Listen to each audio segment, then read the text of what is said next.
How's everyone today? I'm here with my WWE Cruiserweight Classic live finale review. Of course, this is week 10, the season finale of the WWE Cruiserweight Classic. Very sad for it to come to an end, but you know what? They went out with one hell of a show. I cannot believe how incredibly amazing this show was from top to bottom. Everything was just absolutely awesome in this show, in my opinion.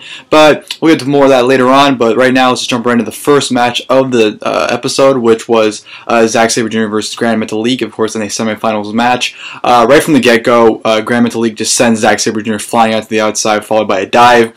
And these two go out there and have an awesome opening match. Crowd was red hot for it. Really love the different mesh of styles. Of course, you know, Gran Metalik is more the high flying lucha libre style, whereas Zack Sabre Jr. is more technical and whatnot. So I like the way how they complement each other and the way styles clash. And I love on commentary. Mauro Ronaldo brought the fact that Zack Sabre Jr., since he's a technical wrestler, he's more of a he's slower paced style match, whereas Gran Metalik was trying his hardest to make sure this match was fast paced as possible to prevent Zack Sabre Jr. from easing in and trying to lock a submission hold and trying to wrestle at his pace. So I really like the fact that they told that on commentary, because that really helped the story in this match, in my opinion. But yeah, there's a lot of great back and forth exchanges. They had a lot of great maneuvers, just great wrestling overall, and just Gran Metalik shined real big in this match. So does Zack Sabre Jr. Zack Sabre Jr. hit the penalty kick in this match, and Gran Metalik was able to kick out of it. So this was definitely a hot way to get the crowd going. A lot of fun. Zack Sabre Jr. definitely, I know a lot of people he gets some hate from people because they call him a boring wrestler because he's a technical wrestler. So he gets that reputation from quite a few people I've seen. But when you put him up there with an exciting opponent, you're going to get an exciting match. And excuse me, that's exactly what you got here with him and Gran Metalik, which is a very exciting, fast-paced match. Great stuff from both men there. I love the ending as well, where Zack Sabre Jr. went for the European uppercut, but Gran Metalik was able to catch him in midair for the Metalik driver for the 1-2-3. So Gran Metalik defeats Zack Sabre Jr. in a huge upset win, because I don't think anyone expected Gran Metalik to beat Zack Sabre Jr. there. So that was a big surprise for that to happen, but it makes sense because Gran Metalik is signed and will be on Raw for the Cruiserweight division, so makes sense. But definitely a huge upset win into an awesome opening match between those two men there. Like I said, the styles complement each other really well, and they had an awesome opening match. From there, I'm going to backstage skit with Gargano and Ciampa talking about their tag team match later on tonight against Noam and Cedric Alexander, so that was a nice little skit there. And then, of course, we go on to the final semifinal round match, which was Kota Ibushi versus TJ Perkins. This match of the night by far. This was just absolutely incredible. This is up there with Ibushi and Cedric Alexander from a few weeks ago. This was just hard-hitting, fast-paced. The excitement in this match was just unbelievable. The fact that the crowd was red hot the entire match as well. Is great strategic part in TJ Perkins' part, where Kota Ibushi would go for the kicks and TJ Perkins would quickly able to put up a cover. So he definitely knew Kota Ibushi pretty well, and just the great back and forth stuff from both of them. Kota Ibushi going for the golden triangle moonsault, and then TJ Perkins, being the smart man that he is, would kick Kota Ibushi for his chance to do it. Just great back and forth wrestling from both men. A lot of strong style definitely in shooter here. Great story being told. TJP, him fighting back no matter what. Him even egging on Kota Ibushi to kick him harder was just absolutely incredible, because he kicks hard as it is. So to see someone egg him on to kick even harder was just like you're asking for a death wish at that point. But they went out there and just had a classic. That's what this tournament's called, the Cruiserweight Classic, and these guys went out there and had a classic match. Arguably probably the best match of the entire tournament. I think Ibushi and Cedric Alexander, like I said earlier, is the best match so far. But if you argue this match was better than that one, I probably wouldn't argue it, to be perfectly honest. I can see where you come from. But just a phenomenal match. Kota Ibushi going for that German suplex. They tried to ignite on Brian Kendrick from a few weeks ago off the second rope. But TJ Perkins was able to fight out of it.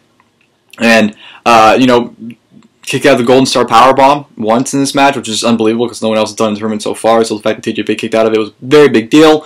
And these two just won and had an awesome match. And, sorry about that. And I just thought it was really, really fun and definitely edge of your seat, attention-grabbing match. And I loved every second of it. And I thought it was awesome, especially the finish. The finish was absolutely insane with Kota Ibushi being locked in with the knee bar. Of course, TJP was working on his knee after that kick when he went for the golden triangle moonsault. He kicked him in the leg, which would injured it, and therefore TJP worked on it throughout the entire match. Locked in the knee bar, Kota Ibushi tried his hardest to escape out of it. He wasn't able to escape out of it. Then all of a sudden, TJP locked in the neck. So he had the knee bar in as well as kind of a crossface. Not really a crossface, but like he had his arms wrapped around his neck and pulled back. A phenomenal submission hold there. And Kota Ibushi taps out. So not only did we get one upset victory with Gran Metalik defeating Zack Sabre Jr., but we have two. The fact that TJP defeated Kota Ibushi was a very big deal and an extremely huge upset there as well. So just an incredible match of the night in my opinion. Absolutely loved it. Had a lot of fun with it. And this huge upset victory with TJP winning and advancing to the finals to face Gran Metalik. So that was great. And then we had another backstage skit, of course, with Noam and Cedric Alexander talking about their tag team match, which would lead into Gargano and Tommaso Ciampa versus Noam and Cedric Alexander. This was a very fun non-tournament tag team match here. All four men just went out there and showcased themselves, and this is absolutely awesome. About 10 minutes of just sprint, non-stop, chaotic mess. And what I mean by that is the fact that I was just going 100 miles per hour. You didn't know what was going on because you couldn't blink. If you blinked, you missed something. If you're not watching something, it was just all over the place, and it was so much fun. This was an insane, crazy tag team match here. Definitely a showcase match for all four men. They all looked equally great, especially the exchange between Noam Dar and Johnny Gargano. I think they had the best exchange between the two of them in this match, and it was just so much fun and definitely a great. Not even a breather match, because you'd think it would be like a calm down breather for the finals, but no. This match was just, like I said, was insane. 100 miles per hour, fantastic tag team match here. And Johnny Gargano and Tommaso Ciampa get the victory when they hit their finisher on Noam Dar to pick up the win. So just an insane sprint, just chaotic cruiserweight action here, because all four men just went at it, and just it was so much fun, and it was awesome. It was a very awesome tag team match there. So kudos to all four men right there. And then, of course, we go into the finals of the Cruiserweight Classic, which, when they came out, it was announced by Triple H, because Triple H came out after they're right before they're getting ready for the match, that this match will not only be for the Cruiserweight Classic trophy, it will be for the WWE Cruiserweight Championship, which the belt itself, I like it. I think it looks like, it looks like a boxing championship, if you ask me, just because the way the strap's pretty big and the plates look kind of small. They're not too small, but they just, I don't know, to me it looks a little smaller than a regular belt. I think because the strap's so big.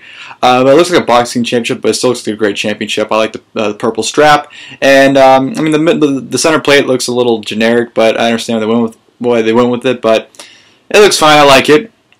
So the winner's match would be the WWE Cruiserweight Champion as well as the WWE Cruiserweight Classic Champion. So then we go to the finals, which of course, like I said, was Gran Metalik versus TJ Perkins. These two went out there and had a awesome main event match as well. Definitely, toned down from the first two matches. Of course, all men went out all out in the first two matches. So you can definitely tell the first matches took some wear and tear on them because they kind of slowed down their style a tad bit. But they still put on an incredible, finals. Gran Metalik looked really well.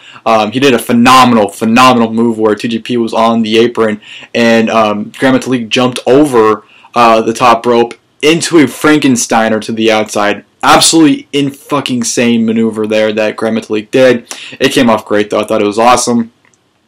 But these two went out there and just had one hell of a main event. TJP looked great. But like I said, it was great, but definitely a toned-down version of the first two matches, I thought. But just a lot of fun between both these men. Just really good. The match started to pick up midway through the match. Both men had a lot of great exchanges as well as submissions. These guys were just exchanging back and forth counters, and it really played out really well in the match. And I thought both men just looked absolutely tremendous and put on a hell of a main event and a hell of a finals. And TJP comes out with the win. Gran Metalik goes for the Metalik driver. TJP kicks out of it. And Gran Metalik goes for the Metalik driver again, an avalanche version of it from the top rope, or second rope I should say. But TJP was able to counter into a knee bar and locked it in, and eventually Gran Metalik tapped out. So TJ Perkins is your WWE Cruiserweight Classic Champion as well as the WWE Cruiserweight Champion. I don't think anyone really expected him to win from the get-go, but you know what? This man's so deserving, and he's been underrated for years, and I'm finally glad that he's getting his opportunity in the WWE, nonetheless, as a Cruiserweight Champion. So I'm very happy for TJP. One hell of a tournament. This was just 10 weeks of awesomeness, especially the show tonight was just absolutely incredible. Show of the year contender of all wrestling, because this is just top to bottom, just simply amazing. Every match was just absolutely insane and just a lot of fun and definitely great wrestling and definitely solidified what Cruiserweight division in the WWE is going to be like. And I'm very excited because we have 10 Cruiserweights in the Cruiserweight division right now on Raw, and all of them are great. So I'm really excited to see how they go on Monday Night Raw. And maybe we'll get a rematch between Gran Metalik and TJ Perkins for the Cruiserweight title at Clash of Champions. I'm assuming that's why they were the finals, instead of like Zack, Sabre Jr. and Gran Metalik's place. But nonetheless, TJP wins. Very, very deserving. Very happy for him. And yeah, it's unfortunate that this has come to an end. Hopefully it's back next year, because I don't think this will be the last time they do it. I think they'll bring back next year, hopefully. And yeah, I hope you guys enjoyed the video.